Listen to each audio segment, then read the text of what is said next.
I'm Michelle, the Children's Librarian at the Sheridan County Public Library System, and welcome to Bookmarks, where I share some books that I just know you're going to want to check out. And this one in particular, this is called Aliens on Vacation by Clete, Barrett, Smith. And on the sign it says, The Intergalactic Bed and Breakfast. I'll just read a couple pages and see what's going on here. Oh, you have reservations at this place? Okay, well, let's see how that works for you. When the taxi pulled up at Grandma's place, I wanted to burrow under the seat and cover in shame. I blinked a few times, but the view didn't get any better. Of all the places my parents have dumped me for the summer, this was the dumpiest. The sign on the front said it all, The Intergalactic Bed and Breakfast. The three-story Victorian home had at least the potential to be normal, with its white picket fence and rocking chairs on the wraparound porch, but no. The house was jet black, with huge murals of comets and stars and planets on what looked like glittery nail polish.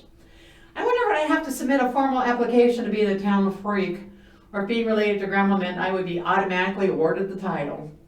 The taxi driver filled his stubby cheeks with air, blew it out as he studied the front entrance. This has got to be the place, kid.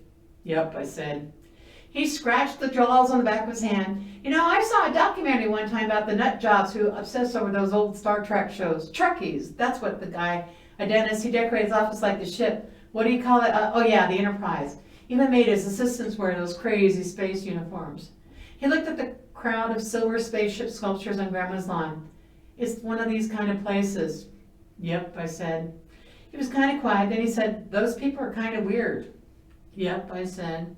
Muttering to himself, the driver pushed his door open and walked to the trunk to get my suitcase. I stayed in the back of the taxi, not ready to accept the fact that I had to spend the next 2 months, 3 days, and 14 hours of my life here. The place was a dead end. Just past Grandma's fence, the asphalt gave out, and the street turned into a narrow road of mud and gravel, twisting up into the hills to disappear into the forest. A mile or so back, the sign at the entrance to the town had read, Welcome to Forest Grove, Washington. Your oasis in the wilderness. Sure got the wilderness part right. My mind churned with escape fantasies. I could make friends with the driver and say the taxis just shuttle tourists around all summer. I could sleep in the trunk and buy meals from the gas station vending machines. I bet he'd even let me drive once in a while, maybe at night, out of the country roads with no cops around. Then we could... The daydream died.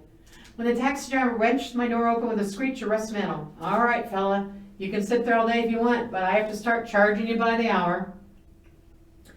I willed my legs to push me out of the taxi, then dug into the pocket of my jeans for some cash. After carefully counting in a thick wad of ones and five, I realized that I was blowing almost half the money my parents had given me for the summer just on a taxi ride. I double-checked the fare meter, worried that maybe the driver was charging too much, taking advantage of a kid traveling alone. Well, I shook it off. After all, it had taken over 2 hours to get here from the airport. Every minute of travel time sucking me deeper into the wilderness. The whole state was nothing but trees and mountains. They probably had to do some heavy logging this morning just to clear out a space for my airplane to land. The driver grabbed my cash, took one more look at the intergalactic bed and breakfast, shook his head. Lots of luck, kid, he said, before slamming the door and driving away. I stared at Grandma's place and snorted. There had already been lots of luck for me since school let out for the summer last week.